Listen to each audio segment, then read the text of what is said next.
Hi hello வணக்கம் and welcome to cricket Indians Tamil channel. இந்த வீடியோவில் நம்ம பார்க்க போகிறோம் அப்படின்னா டோட்டலாக மும்பை இந்தியன்ஸ் இப்போ வந்து 3 குரூப்பாக பிரிஞ்சிருக்கு. மும்பை இந்தியன்ஸை பொறுத்த வரைக்கும் எப்போவுமே ஒன் ஃபேமிலி அப்படிங்கிற ஒரு மிகப்பெரிய டேக்லைன் வேறு லெவலில் வந்துட்டு அவங்க யூஸ் பண்ணிட்டு இருப்பாங்க. பட் ஆனால் இந்த தடவை ஒன் ஃபேமிலி அப்படிங்கிறத தாண்டி 3 ஃபேமிலியாக மும்பை இந்தியன்ஸ் மாறி இருக்காங்க அப்படின்னு சொல்லி நேற்றுலேருந்து ஒரு விஷயம் இப்போ வைரலாக போயிட்டு இருக்குது. அதற்கு காரணம் என்னன்னா எஸ்ஆர்ஹெச் கிரிக்கெட்டான மேட்ச்சில் கிடைச்ச இந்த ஒரு கிளிப்ஸ் தான். ஃபஸ்ட்டு பார்த்தீங்கன்னா ரோஹித் சர்மா வந்துட்டு மேனேஜ்மெண்ட்டோட பேசிகிட்டு இருக்கும்போது திலக் வர்மா ரோஹித் சர்மா கூட இருப்பார்.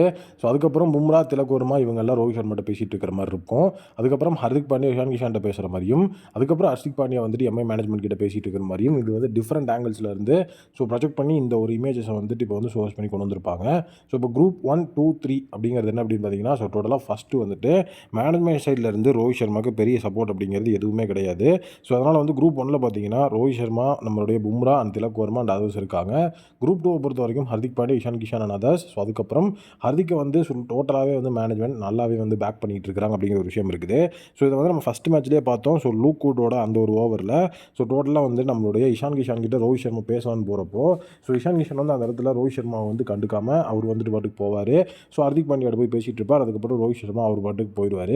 இந்த ஒரு விஷயங்கள் இருந்தது. அதுக்கப்புறம் வந்து பார்த்தீங்க அப்படின்னா பும்ரா அந்த ஓவர் போடுறதுக்கான நிறைய ஹிண்ட்ஸ் அப்படிங்கிறத ரோஹித் சர்மா கிட்ட கேட்டுட்டு இருப்பார். டோட்டலாக ஹர்திக் பாண்டியா இந்த மாதிரி வேறு மாதிரி சொல்கிறாரு. பட் ஆனால் இது வந்துட்டு நமக்கு செட் ஆகாது நம்ம டீமுக்கு அப்படிங்கிற மாதிரி ரோஹித் சர்மா கிட்ட போயிட்டு நம்மளுடைய பும்ரா வந்து பேசிகிட்டு இருப்பார். இந்த மாதிரியான விஷயங்கள் டோட்டலாகவே வந்து அப்போவே வந்து வைரல் ஆகிட்டு இருந்தது. இப்போ குரூப் அப்படின்னு சொல்லி எடுக்கும்போது மும்பை இந்தியன்ஸ்குள்ளே ஒரு யூனிட்டியே இல்லாமல் இருக்குது. இப்போ வந்து ஒரு லாசிங் ஸ்ட்ரீக்கில் நம்மளுடைய மும்பை இந்தியன்ஸ் இருக்கும்போது அந்த யூனிட்டி அப்படிங்கிற ஒரு விஷயம் எப்படி வந்து பேசப்படும், இதை எப்படி வந்துட்டு மும்பை இந்தியன்ஸ் வந்து கொண்டு வர போகிறாங்க அப்படிங்கிற ஒரு மிகப்பெரிய விஷயம் இந்த இடத்துல வந்துட்டு வைரலாக வந்து போயிட்டுருக்கு. டோட்டலாக வந்து மும்பை இந்தியன்ஸை பொறுத்த வரைக்கும் லாஸ் அப்படிங்கிற ஒரு விஷயம் வந்துட்டு ஃபஸ்ட்டு தான். அது வந்துட்டு ஓகே.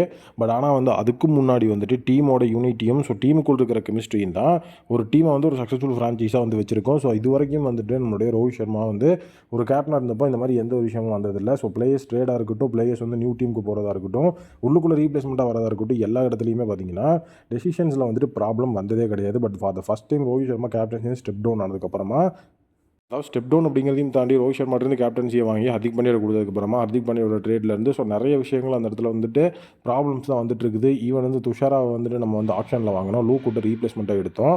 லூக் வுட்டு உள்ளே ஆடிட்டு இருக்கிறார், துஷாரா வந்து இன்னுமே ஆடவே இல்லை. இந்த மாதிரி நிறைய விஷயங்கள் டோட்டலாகவே வந்துட்டு ஒரு மிகப்பெரிய விஷயமாக வந்து போயிட்டுருக்கு. மும்பை இந்தியன்ஸை பொறுத்த வரைக்கும் இந்த மாதிரி அவங்க வந்து பேட்சாக குரூப்பாக இருக்கிறாங்க அப்படின்னு சொல்லிட்டு இப்போ ஃபேன்ஸே சொல்லிட்டு இருக்காங்க. இந்த மாதிரி வந்து மும்பை இந்தியன்ஸ் குரூப்பாக இருக்கிறது உங்களுக்கு தெரியுதா, இல்லை வந்து அவங்க ஒன் ஃபேமிலியாக வந்துட்டு ஜாயிண்டாக தான் இருக்காங்களா அப்படிங்கிற உங்களுடைய ஒப்பீனியனை கமெண்ட் செக்ஷனில் கமெண்ட் பண்ணுங்கள். என்னோட ஒப்பீனியன் கண்டிப்பாக அங்கே ஒன் ஃபேமிலி அப்படிங்கிறது கிடையாது, மேனேஜ்மெண்ட்டுக்குள்ளே நிறைய பஞ்சாயத்து போயிட்டுருக்கு அப்படிங்கிறது தான் எனக்கு வந்துட்டு பர்சனலாக ஃபீல் ஆகுது. உங்களுடைய ஒப்பீனியன் என்ன அப்படிங்கிறத கமெண்ட்டில் சொல்லுங்கள்.